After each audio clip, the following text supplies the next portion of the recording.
ಹಾಂ ಹೌದು ಹಾಂ ಕಳ್ಸು. ಏ ವೀರೇಶ್, ನೀನು ಆಚೆ ಹೋಗಿರು, ಯಾರಾದ್ರೂ ಬಂದ್ರೆ ಹೇಳು. ಹೋಗು. ಸರಿ ಅಕ್ಕ. ಏನಮ್ಮ ನೀನು ವೀರೇಶ ನೋಡಿದ್ರೆ ನೀನು ಸಾಯಂಕಾಲ ಬರ್ತೀನಿ ಅಂತ ನೀನು ಇಷ್ಟು ಬೇಗ ಬಂದಿದೀಯಾ? ಅಣ್ಣನ ಕಷ್ಟ ನೋಡೋಕ್ಕಾಗದೆ ನೀನು ಬೇಗ ಬಂದ್ಬಿಟ್ಯಾ? ಅಣ್ಣ, ನಾನು ಇಲ್ಲಿಗೆ ಕತೆ ಹೊಡೆಯಕ್ ಬಂದಿಲ್ಲ. ಇಲ್ಲಿಂದ ಆದಷ್ಟು ಬೇಗ ಜಾಗ ಖಾಲಿ ಮಾಡ್ಬೇಕು. ನಡಿ. ಏನಮ್ಮ ಹೊರಗಿದ್ರೆ ಒಳಗಿರು ಅಂತೀಯ, ಒಳಗಿದ್ರೆ ಇನ್ನೊಂದು ಜಾಗಕ್ಕೆ ಹೋಗೋಣ ಅಂತೀಯ, ಏನಾಯ್ತು? ಹೇಳಿದ್ನಲ್ಲ ಅಣ್ಣ, ಅವೆಲ್ಲ ಮಾತಾಡಕ್ಕೆ ಈಗ ಟೈಮ್ ಇಲ್ಲ. ನಡಿ, ಈಗ ಜಾಗ ಖಾಲಿ ಮಾಡ್ಬೇಕು. ಯಾಕಮ್ಮ ಟೆನ್ಷನ್ ಇದೆಯಾ? ಏನಾಯ್ತು? ಅಣ್ಣ, ಸಿದ್ದು ಭಾವನ ಇಲ್ಲಿಗೆ ಬರ್ತಿದ್ದಾರೆ. ನೀನ್ ಕಳ್ಸಿದಲ್ಲ ವೀರೇಶ್, ಅವನ್ನ ಫಾಲೋ ಮಾಡ್ಕೊಂಡು ಭಾವನ ಇಲ್ಲಿವರೆಗೂ ಬಂದಿದ್ದಾಳೆ. ಸಿದ್ದುಗೆ ಫೋನ್ ಮಾಡಿ ಇಲ್ಲಿಗೆ ಬರಕ್ ಹೇಳಿದಾಳೆ. ಸಿದ್ದು ಅವ್ರೆ, ನಾವ್ ಯಾರನ್ನ ಹುಡುಕ್ತಿದ್ವೋ ಈಗ ಅವನು ನನ್ನ ಕಣ್ಮುಂದೆನೆ ಇದ್ದಾನೆ. ಏನ್ ಹೇಳ್ತಿದ್ದಾರೆ ಮೇಡಮ್ರೆ? ಅವನ್ನ ನೀವೆಲ್ಲ ನೋಡಿದ್ರಿ? ಗೋಡೌನ್ ಹತ್ರ ಬಂದಿದ್ದಾನೆ. ನಮ್ಮ ಮನೆಯಿಂದ 2ನೇ ಕ್ಲಾಸಲ್ಲಿ ಇದೆಯಲ್ಲ ಆ ಗೋಡೌನ್ ಅಲ್ಲ. ನಾನು ಈಗಲೇ ಬರ್ತೀನಿ. ಇವತ್ತು ಹೆಂಗಾದ್ರೂ ಮಾಡಿ ನನ್ನ ಮಕ್ಕಳನ್ನ ಹಿಡ್ದಾಕಮ್ಮ. ನೀನೇನಾದ್ರೂ ಸಿಗಾಕೊಂಡ್ರೆ ನಿನ್ ಜೊತೆ ನಾನು ಸಿಗಾಕೊಳ್ತೀನಿ.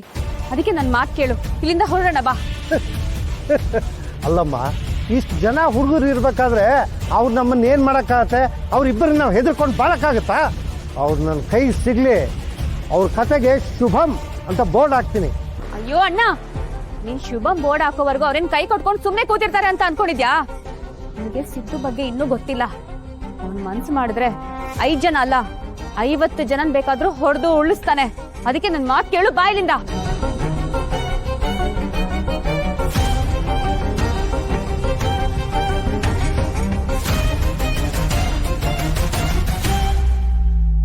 ನೋಡಮ್ಮ, ನೀನು ಎಷ್ಟು ದಿನ ಅಂತ ಹೆದರ್ಕೊಂಡು ಬಾಳಕ್ಕಾಗತ್ತೆ? ಅದೇನಾಗುತ್ತೋ ಆಗ್ಲಿ, ನೋಡೇ ಬೇಡ. ಹೇಯ್, ಚಾಕು ಕೊಡ. ಇವತ್ತು ಅವ್ರನ್ನ ನನ್ನ ಕೈಯಿಂದಾನೇ ಸಾಯಿಸ್ತೀನಿ. ಅಣ್ಣ, ಈಗಾಗಿರೋ ಸಮಸ್ಯೆಗಳು ಸಾಲದು ಅಂತ ಇನ್ನೂ ಅನಾಹುತಗಳನ್ನ ಮೈ ಮೇಲೆ ಎಳ್ಕೋಬೇಕು ಅಂತ ಇದ್ಯಾ?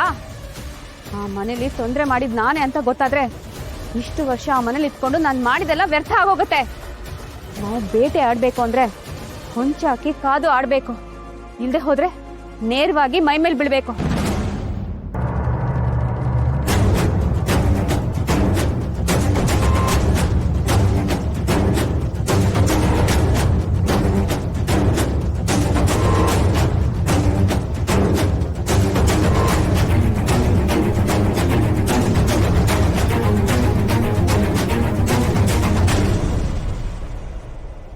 ನಾವೀಗಿರೋ ಪರಿಸ್ಥಿತಿನಲ್ಲಿ ನೇರವಾಗಂತೂ ಮೈ ಮೇಲೆ ಬೀಳಕ್ ಆಗಲ್ಲ.